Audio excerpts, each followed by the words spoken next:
Hey guys, so it has been a while, but I'm here to give you guys a review about a world that I have been reading as many books as I can get my hands on from Djali.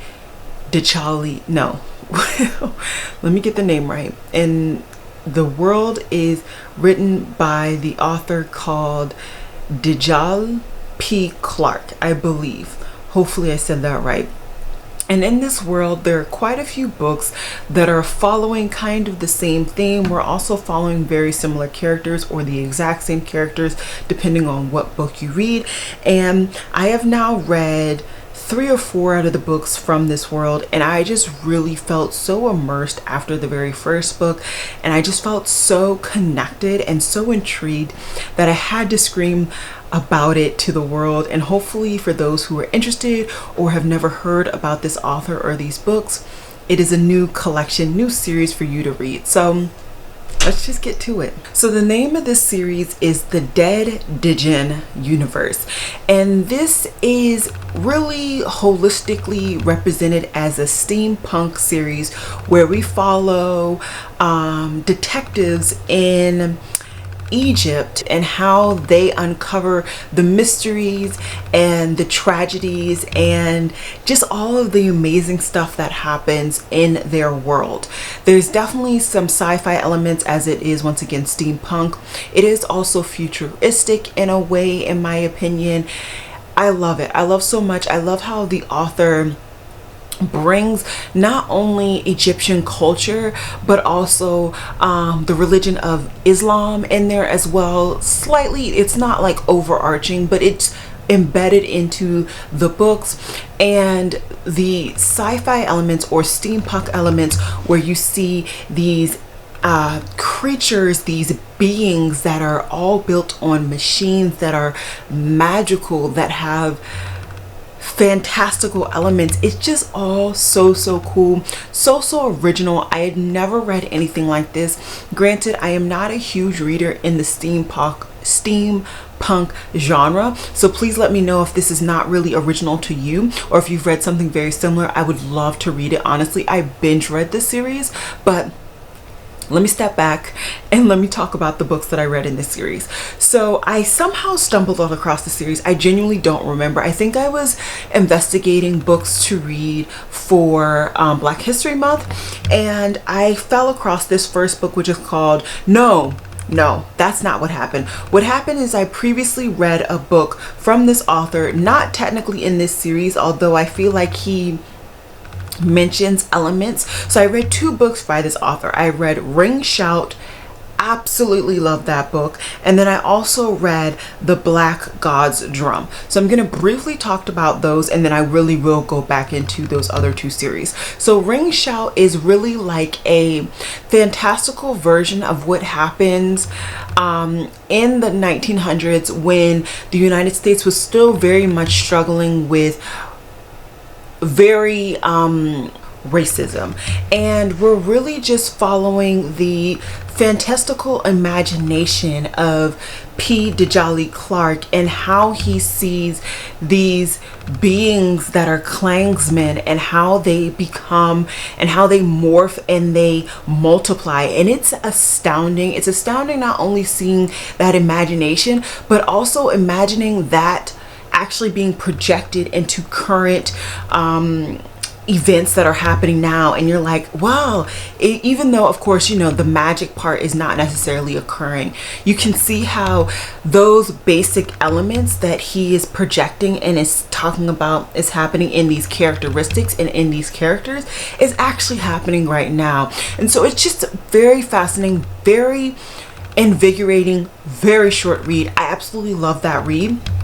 And then I ended up picking up another book from the same author, and I don't actually think I did it because it was the same author. They just, both the titles captured my attention. And this one was called The Black God's Drum.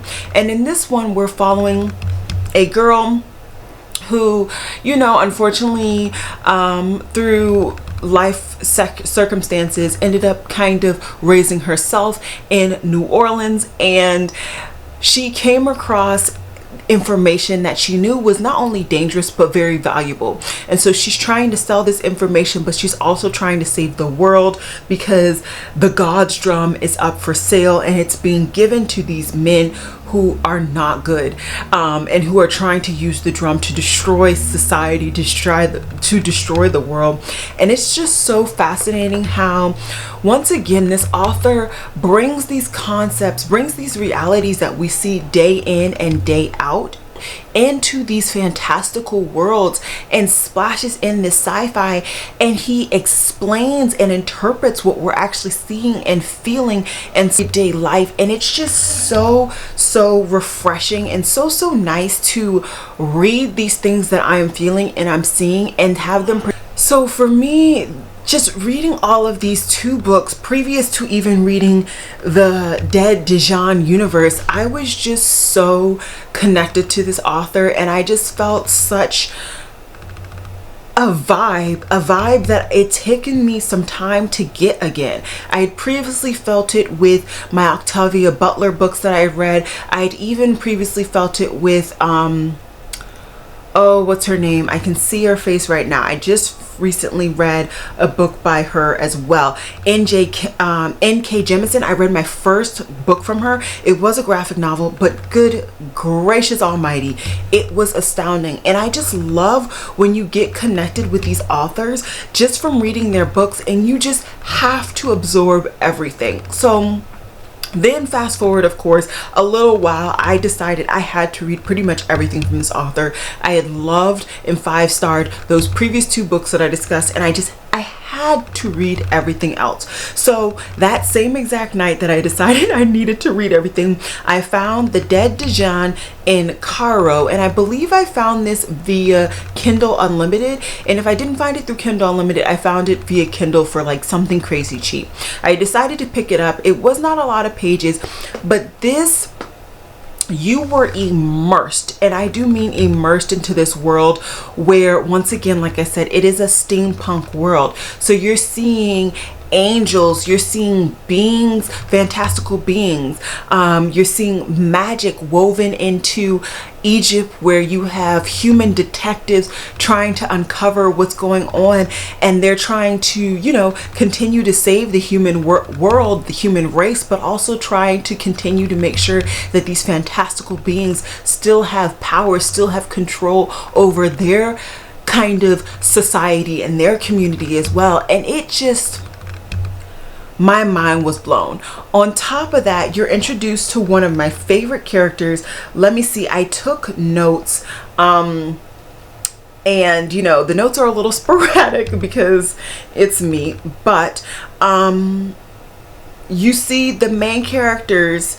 And okay, so I didn't take notes on this book, sucks. But the main character that we're following is Fatma. Yes, and Fatma is one of the very first female detectives that graduated and kind of made their name, and I believe she's also the youngest in the Ministry of Alchemy. And this ministry is that, once again, it's kind of like, think of the police force that really is trying to make sure that there is peace between not only humans but also humans and any magical beings. So like I said before, those angels, those kind of there are these like machine servants and everything like that. So she is in this and she is uncovering a very interesting mystery where she has to figure out why a Djinn is dead. And a Djinn is a magical kind of sorcerer that can talk to beings, that can talk to higher powers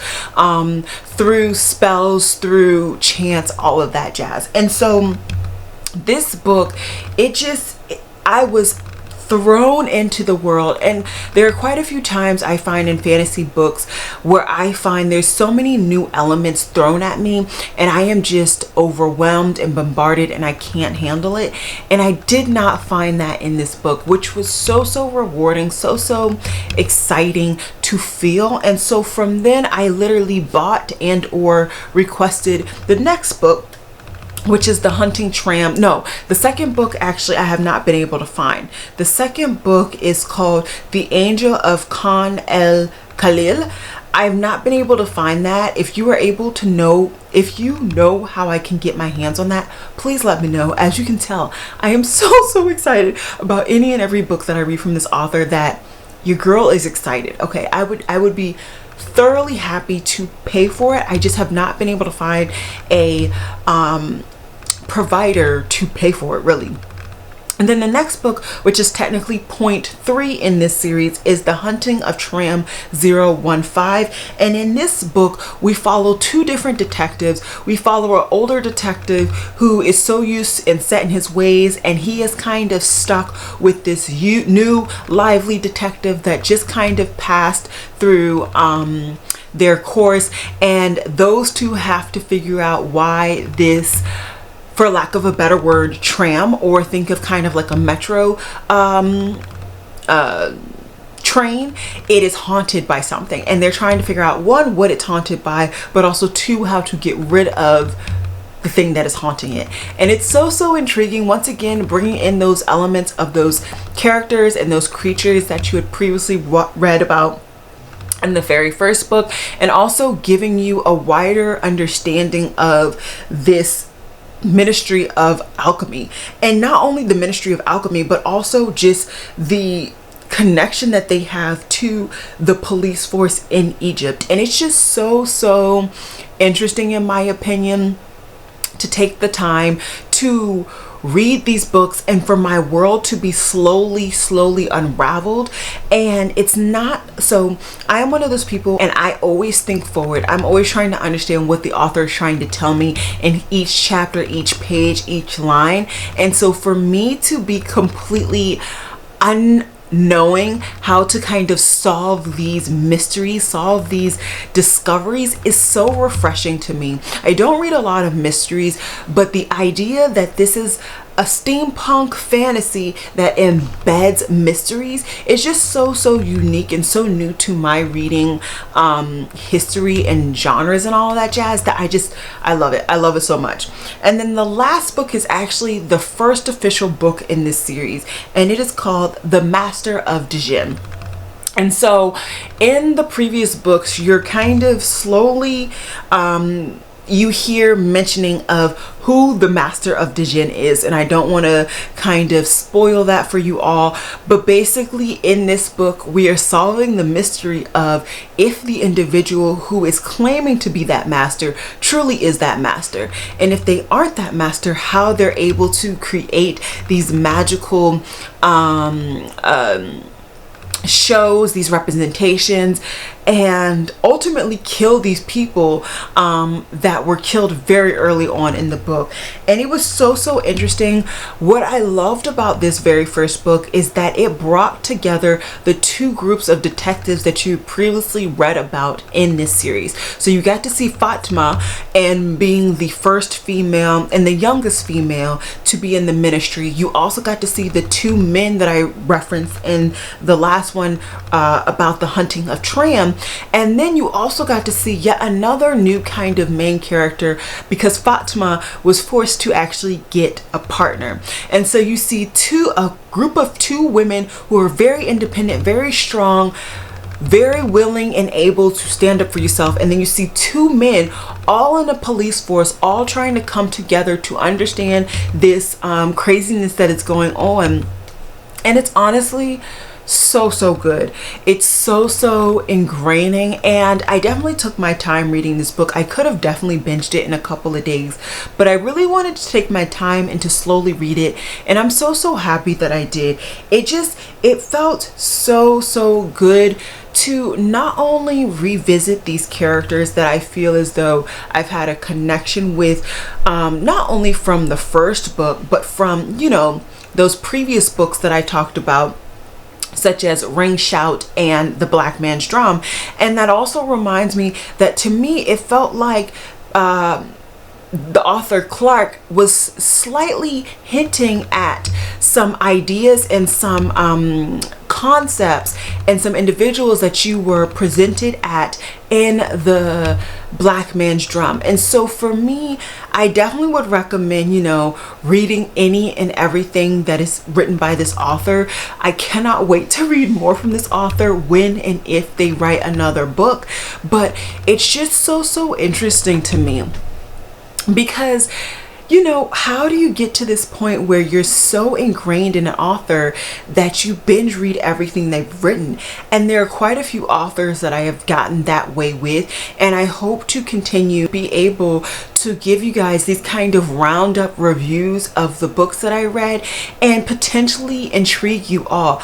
Honestly, I would recommend, even if you don't have access to a local library, whether it's electronic or physical, I would truly, honestly, wholeheartedly recommend you all just taking the time to purchase the very first book in this series, which is The Dead Djinn in Cairo. Like I said, that book is, I believe, less than 50 pages, and if you read that book and you're not intrigued, then I don't think this is the author for you. But if you are somebody who is interested in sci-fi, fantasy, there is queer representation in this book, which I truly enjoy. There is also kind of alien and human relationships that are represented in this book. It's just overall, or in this series, overall, I would highly recommend.